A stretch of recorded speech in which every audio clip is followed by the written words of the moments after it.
How can I make my mixed voice more chesty? This question comes from Kevin, and he wants to know how to get more power and chestiness into his mixed voice. So here's how you do it. Basically, you've got to be louder, okay? But when you go louder, you've got to have a stronger connection to your chest voice. So a lot of people, they think of mixed voice as something separate to their chest voice.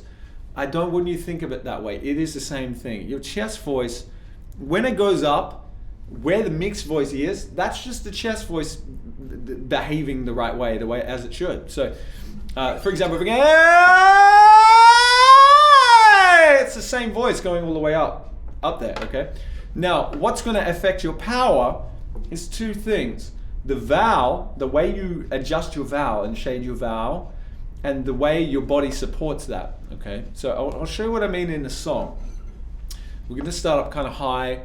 I'm going to be kind of loud on it, so I'll give you an idea what I mean.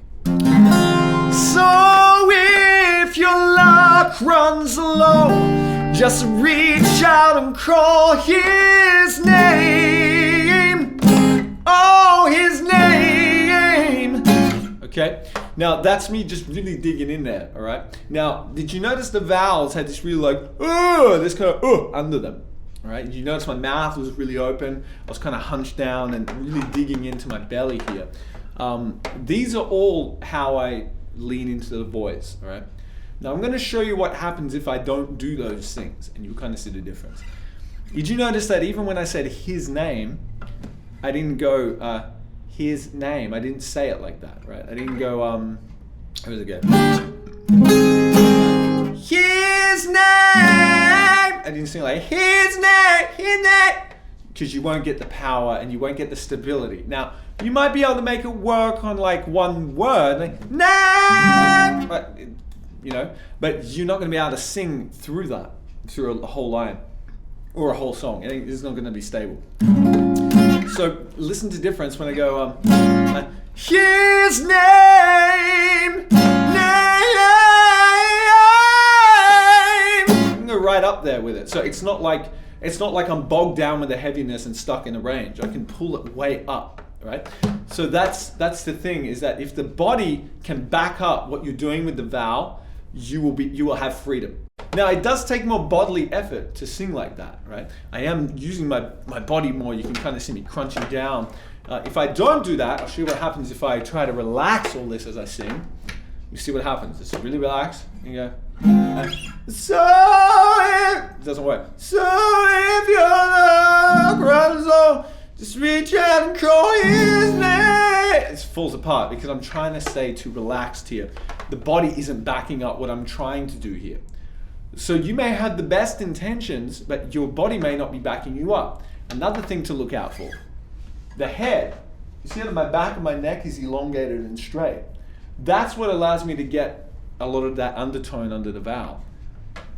If the back of the head, if I pull out my chin like this and expose here, even if I try to do the right thing, it won't come out. Watch.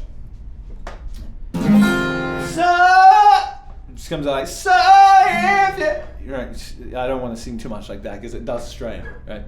Just reach out and call his name. It starts to sound like that, right? This is just a head change. The only way I can overcome that, if I'm here, is by using tensions to change the tone. And it sounds stiff. I can't sing through it that way. Whereas here, it's totally different. So if your luck runs low, just reach out and call his name. Right? A little bit over the place there, but you kind of get the idea. Here's another thing, the jaw. You see I'm really opening up the jaw. That's how I get the undertone under the sound as well. If I don't get the jaw open, the larynx will start to raise and strain. And here's the thing, whenever you strain, you will usually lose, not just your freedom, but you usually lose the tone, meaning you'll get a thinner sound. It'll start coming out kind of pinched and squeezed. So if I keep my mouth shut, like that, right? Just like his name, and you go, his name, like that part there. If I don't open up, his, even on the E, I'm opening right up, All right. If I go, his, it comes out like that. His name. It starts to strain on here. It doesn't feel good. Now this is where it gets tricky. You may be used to singing with so many tensions that you've become desensitized to the feelings of when those tensions are kicking into your body. So you may think, oh, I don't have those issues, but you might actually have those issues. That's why doing one-on-one lessons with me through Skype is good, because usually people will come and they have no idea they're doing these problems. They think they might have the information, like, oh, you know, I've learned that, but you really haven't learned it because you're not doing it. It's happened to me many times. Usually I think I'm doing something, I'm actually not doing it. That's why I record myself a lot. So those are the ideas of how you get more power into your mixed voice. Basically, you've got to go louder. You've got to stay in chest voice, which is your mix.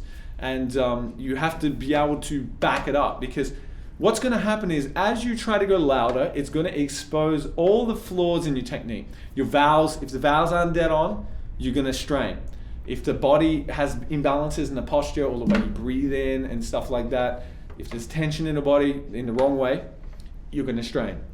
Okay, so and then that's going to embed into your mind things like, oh, you know, you got to go softer. If you know, if you try to go loud, you're going to strain. So you have to transition in the head voice. You're going to get all these kind of things. No, you can take that same voice all the way up if you learn the proper approach to the vowels and the support. If the vowels are right, the voice won't get gripped or caught, and if the vowels will start to transition your voice in the right kind of way, it will taper it out. Okay, so that's the video. I hope you enjoyed it. Please share this with other singers. Share it on the singing forum where it can help somebody.